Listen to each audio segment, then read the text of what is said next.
SSC board वाले students, क्या हाल है? मुझे मालूम है एक ही दिन बचा हुआ है तुम्हारे हिंदी के एग्जाम के लिए और तुम लोग अभी काफी डर गए रहे कि अरे कौन सा सब्जेक्ट पहले पढ़े, कौन सा सेक्शन बहुत अच्छे से पढ़ ले, कौन सा सेक्शन को हम लोग थोड़ा लाइटली ले सकते हैं।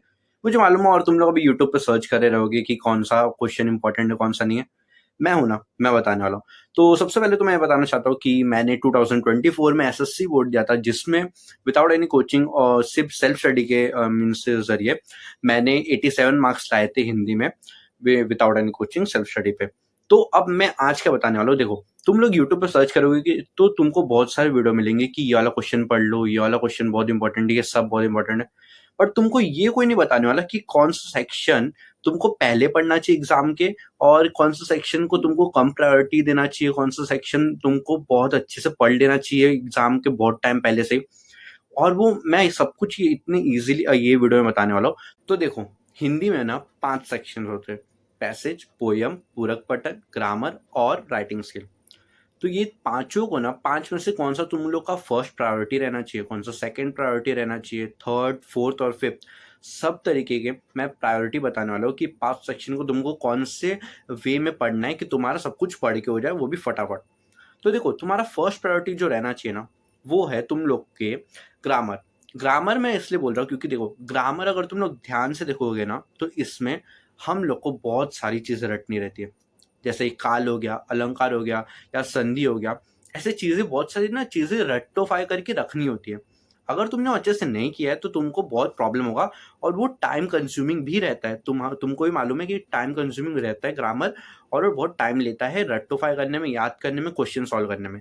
तो मैं क्या बोल रहा हूँ कि अगर तुम्हारे पास टाइम कम है, एक ही दिन का भी अगर टाइम है, तो एक काम करो कि चालू इससे करो कि ग्रामर के टॉपिक्स अच्छे से पढ़ के रखो, फटाफट रट्टोफाई करो जो जो चीजें तुमको रटना है। जैसे कि काल में कितने टाइप्स होते हैं, एक वर्तमान काल के टाइप के कैसे पहचानना है, वो सब करके अच्छे से रखो।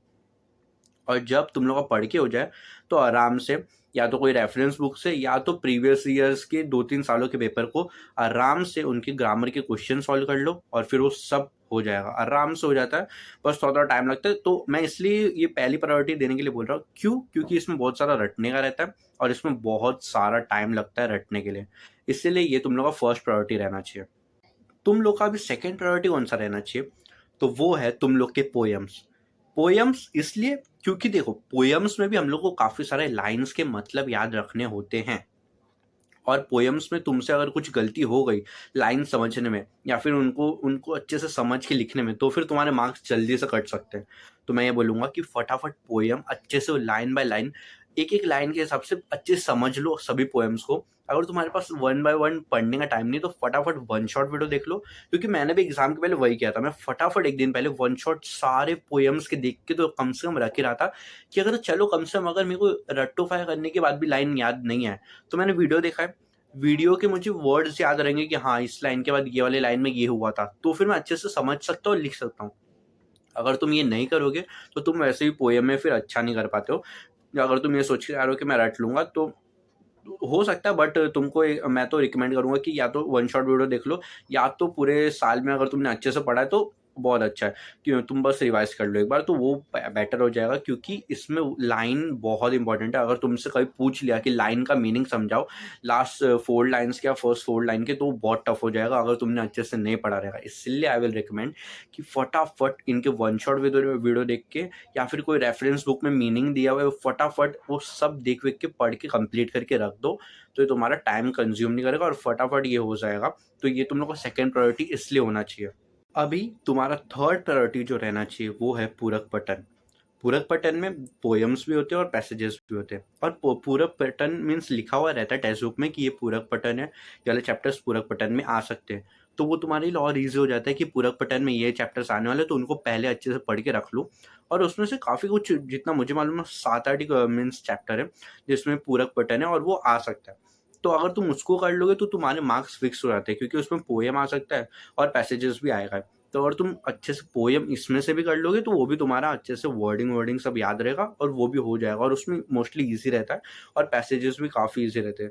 तो इसलिए ना, ये तुम लोग का थर्ड प्रायोरिटी रहना चाहिए, ताकि ये आराम से हो जाता है, और ये तुम्हारा मार्क्स सिक्योर भी कर लेता है। तुम लोग का अभी नेक्स्ट प्रायोरिटी रहना चाहिए पैसेजेस। पैसेजेस आते हैं पूरे मीन्स स्टार्टिंग में पेपर में, अभी तुमको समझना पड़ेगा पैसेजेस अच्छे से। एक दिन पहले भी अगर तुम बैठ रहे हो तो ध्यान से वन शॉट वीडियो देख लो या तो रीड कर लो अच्छे से पैसेजेस और अच्छे से समझ लो, क्योंकि पैसेजेस जब समझ में नहीं आएंगे ना तो तुम्हारा काफ़ी टाइम जाएगा पैसेजेस रटने में, उनको समझने में कि क्या क्या लिखा है, क्या क्या मीन्स उसका मीनिंग है, फिर उसका क्वेश्चन सॉल्व करने में, क्वेश्चन पढ़ के फिर उसका लिखने में बहुत टाइम लगेगा।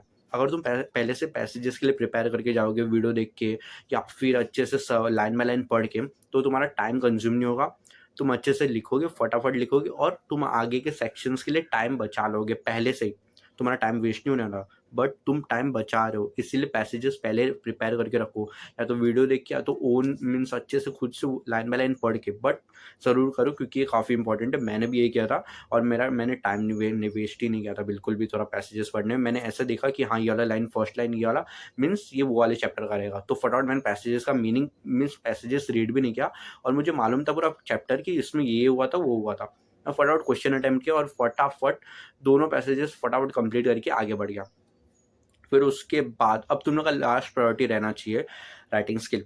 राइटिंग स्किल लास्ट प्रायोरिटी इसलिए रहना चाहिए ना, मुझे मालूम है इसका वेटेज बहुत ज़्यादा है, but let me tell you क्यों। ये मेरे ईयर का पेपर 2024 का और ये रहा, तो ये मैंने अभी तक पेपर बचा के रखा था। तो देखो राइटिंग स्किल ना तुम लोग का इसलिए लास्ट प्रायोरिटी रहना चाहिए क्योंकि देखो सबसे पहले क्या आता है, पत्र लेखन। अगर तुमने इसके फॉर्मेट बस एक बार ध्यान से देख लिए, एक बार लिख के प्रैक्टिस भी कर लिए, तो तुम्हारा ज़्यादा टाइम नहीं वेस्ट होगा और ये तुम्हारा पढ़ के हो जाएगा अच्छे से। ठीक है, तुम्हारा ये वाला तो पढ़ के हो जाएगा आराम से, पत्र लेखन जो तुमको अटेम्प्ट करना है वो उसके हिसाब से। फिर उसके बाद देखो क्या आएगा, आने वाला क्या रहता है, ये एक एक क्वेश्चन है तो तुम लोग आराम से बना सकते हो ऑफ कोर्स। और इसके बाद अगर तुम देखो तो वृत्तांत लेखन में से और फिर उसके बाद कहानी लेखन में से ऑप्शन मिलेगा। तो अगर तुम वृत्तांत करने वाले हो तो इसका या तो फॉर्मेट देख लो, या तो एक दो क्वेश्चन से 3-4 रीड करके रख लो, या तो लिख के भी एक बार प्रैक्टिस कर लोगे तो ये भी हो जाएगा पढ़ के आराम से। क्योंकि मैंने भी एक बार बस देख लिया था और एक बार बस रीड कर लिया था। और अगर तुम कहानी के बारे में सोच रहे हो कि कहानी तुम अटेम्प्ट करोगे, तो एक काम करना, कहानी तो बहुत ईजी होता है, बस इसके अंदर ओन वर्ड में लिखना रहता है और समझाना रहता है। तो एक बार कहानी का भी बस एक बार रीड करना रहता है बुक में कि कैसा ऐसा क्वेश्चन आ सकता है। उसके बाद विज्ञापन बनाने में बस क्रिएटिविटी चाहिए अपने को, तो ये तो तुम लोग में रहेगा ही। तो ये तो तुम आराम से बना सकते हो, स्थान समय बस एक बार जो टीचर ने लिखाया है या फिर कोई रेफरेंस बुक है उसमें देख लोगे तो ये भी हो जाएगा। और लास्ट में निबंध तो ओन वर्ड की चीज़ है, तो ये तो फटाफट टाइम हो जाता है, मीन्स ऐसे फटाफट लिख के हो जाता है। तो फिर इसमें अभी तुम इतना ज़्यादा टाइम क्यों दोगे, यही मैं बोलना चाह रहा था कि चाहे इसका वेटेज ज़्यादा है, राइटिंग स्किल का चाहे वेटेज ज़्यादा है, पर इसमें ज़्यादा टाइम देने की ज़रूरत नहीं है क्योंकि ये बहुत आराम से हो जाता है पढ़ के। तो इसलिए मैं ये बोलूँगा कि ये लास्ट प्रायोरिटी रखो और तुम लोग का प्रायोरिटी तुम लोग क्लियर है कि पहला क्या अटेम्प्ट करना है और सेकंड क्या अटेम्प्ट करना है। तो मुझे लगता है अभी तक तुम लोग क्लियर हो गए रहोगे कि पहला प्रायोरिटी कौन सा सेक्शन होना चाहिए, दूसरा कौन सा, थर्ड कौन सा रहना चाहिए, फोर्थ कौन सा और फिफ्थ कौन सा। तो मैं वापस एक बार बता देता हूँ कि क्या करना है। पहले तो सबसे पहले हम लोग को ग्रामर पढ़ के रख लेना है, फिर पोएम के एक लाइन बाय लाइन अच्छे से समझ के रख लेना है, फिर उसके बाद पूरक पठन के पोएम्स प्लस पैसेजेस अच्छे से करके रखने, फिर लास्ट में पैसेजेस का जो सेक्शन है वो मीन्स हम लोग पढ़ रहे घर पे, तो हम लोग को बहुत अच्छे से वीडियो देख के अच्छे से वन शॉट वीडियो अच्छे से रीड करके रख लेना है। और सबसे लास्ट में राइटिंग स्किल, इनमें जितने भी फॉर्मेट वाले क्वेश्चन हैं उनको अच्छे से समझना है, उनके फॉर्मेट को लिख के एक बार प्रैक्टिस कर लेना है, एक दो बार। तो जब तक तुमको याद नहीं होगा तब तक प्रैक्टिस कर लो लिख के फॉर्मेट्स को। और फिर उसके बाद अगर तुम कुछ और कोई ऐसा है जिसमें खुद का क्रिएटिविटी लगानी है, तो वाले क्वेश्चंस को एक बार 1 2 3 4 मीन्स ऐसे एग्जांपल्स देख लो रेफरेंस बुक में से और वो you are ready to go. तो आज का वीडियो इतना था कि मैंने इतने अच्छे से बता दिया कि क्या क्या तुमको प्रायोरिटाइज करना है। मैंने भी इसी तरीके से प्रायोरिटी दिया था सभी सेक्शंस को और मैंने 87 मार्क्स स्कोर किए थे। कुछ गलतियाँ की थी मैंने, जैसे ग्रामर में मैंने तो गलतियाँ कर दी थी क्योंकि मैं अच्छे से पढ़ के नहीं गया था। मैं इसलिए बोला कि फर्स्ट प्रायोरिटी तुम लोग की ग्रामर रहनी चाहिए।